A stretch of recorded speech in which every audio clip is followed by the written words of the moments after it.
बच्चों, देखिए आज मैं फिर से आ गई हूँ आपके सामने एक छोटी सी प्यारी सी कहानी लेकर। कहानियों के संसार में आपका स्वागत है, बहुत बहुत स्वागत है। तो बच्चों, ये कहानी भी तभी की है जब मैं बहुत छोटी थी, आपके बराबर, और मैं छोटी कक्षा में पढ़ा करती थी। इस कहानी का नाम हमारी पुस्तक में था सोती सुंदरी, और आजकल आप इस कहानी को स्लीपिंग ब्यूटी के नाम से भी पढ़ सकते हैं। कई जगह यह कहानी सुनाई देती है, लेकिन जब मैं छोटी थी तो मैंने इसे सोती सुंदरी के नाम से सुना था और पढ़ा था। तो आज मैं वही सोती सुंदरी की कहानी आपको सुनाऊंगी। बहुत पुरानी बात है बच्चों। एक राजा रानी हुआ करते थे। उनके कोई संतान नहीं थी। बड़े उदास रहते कि क्या होगा, कैसे होगा, कौन हमारा राज्य देखेगा, कौन हमारे राज्य की देखभाल करेगा, कैसे हमारा राज्य चलेगा, आगे क्या होगा, यह सोच के राजा बड़ी चिंता में रहते। किसी ने उनको सलाह दी कि अगर आप एक यज्ञ करें तो उसके बाद आपको संतान अवश्य होगी। तो उन्होंने एक बहुत बड़े यज्ञ का आयोजन किया। उस यज्ञ के बाद उनके घर में एक सुंदर सी प्यारी सी कन्या यानी राजकुमारी पैदा हुई। बच्चों, राजकुमारी का जन्म जो नामकरण का संस्कार था, उन्होंने बहुत धूमधाम से मनाया। खूब धूमधाम से वो राजकुमारी का उन्होंने नामकरण किया। सब लोगों को बुलाया, परियों को भी बुलाया, और जल्दबाजी में वो एक परी को बुलाना भूल गए। और वो परी बहुत बूढ़ी थी और गुस्से वाली थी। जब नामकरण हो रहा था, सब लोग बारी बारी से राजकुमारी को आशीर्वाद दे रहे थे। उसी समय अचानक वो बूढ़ी परी आई और बड़े गुस्से में बोली कि हे राजन, तुमने तो हमको बुलाया ही नहीं, कैसे भूल गए तुम मुझे। तो राजा ने माफ़ी मांगी, बोले मैं तो क्षमा याचना चाहता हूँ, गलती हो गई, हड़बड़ी में मैं भूल गया, लेकिन अब आप आ ही गए हो तो आप जो है इस बच्ची को अपना आशीर्वाद दीजिए और इसको ताकि एक अच्छे से इसका भविष्य बने और इसका कल्याण हो। राजा परी को तो बहुत गुस्से में थी, बोली मैं आशीर्वाद कुछ नहीं दूंगी, मैं श्राप देती हूँ इस राजकुमारी को। जब यह 16 साल की हो जाएगी तो इसकी उंगली में तकवा चुभ जाएगा और ये मर जाएगी। अब तो सब खुशी का माहौल दुख में बदल गया। सभी लोग अभी तो नाच गा रहे थे और एकदम सुन्न हो गए। क्या हो गया, परी ने क्या कह दिया। बाकी सारी परियां बूढ़ी परी को समझाने आएंगी, रानी जी आप इसको क्षमा कर दीजिए, आप हमसे बड़ी हैं, सयानी हैं, अनुभवी हैं, तो ऐसे किसी को इतनी खुशी के माहौल में से दुख का माहौल आप बना रहे हैं तो अच्छी बात नहीं है। लेकिन परी बहुत, जब लोगों ने बहुत कह दिया, राजा ने भी बहुत हाथ जोड़ी, माफ़ी मांग ली, तो परी को थोड़ा पिघली। तो बोली अब मेरी बात तो गलत हो नहीं सकती, क्योंकि मैंने श्राप दे दिया है, मेरा श्राप कभी विफल नहीं होता। तो मैं ऐसा करती हूँ कि इस श्राप को विफल होने का मतलब उपाय बताती हूँ। इसकी जब ये 16 साल की होगी तो इसकी उंगली में तकवा तो चुभेगा और ये मरेगी नहीं, लेकिन 100 साल के लिए सोती रह जाएगी।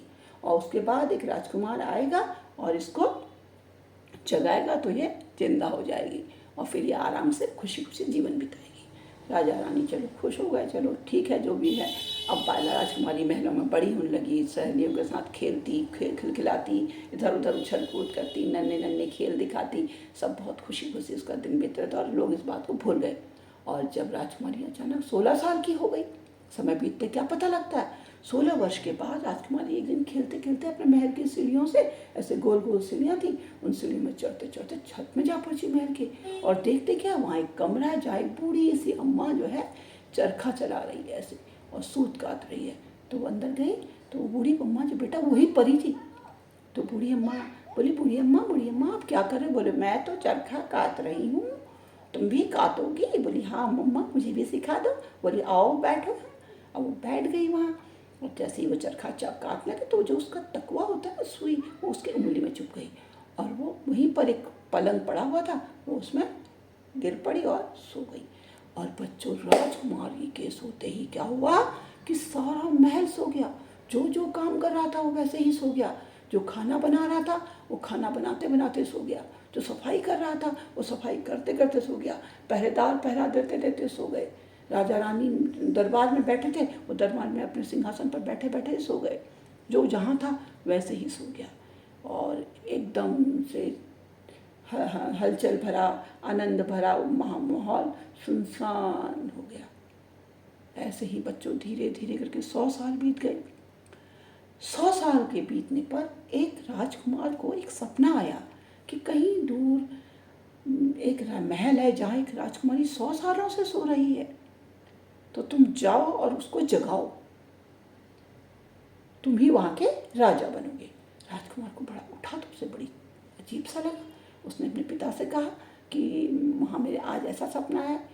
पिताजी बोले सपने तो सपने ही होते हैं। बोला नहीं नहीं, मुझे ऐसा लग रहा कि ये सचमुच इसमें कुछ सत्यता है, तो मेरे को कुछ सिपाही दे दीजिए, मैं जाना चाहता हूँ, देखना चाहता हूँ कि सत्यता कितनी है इसमें।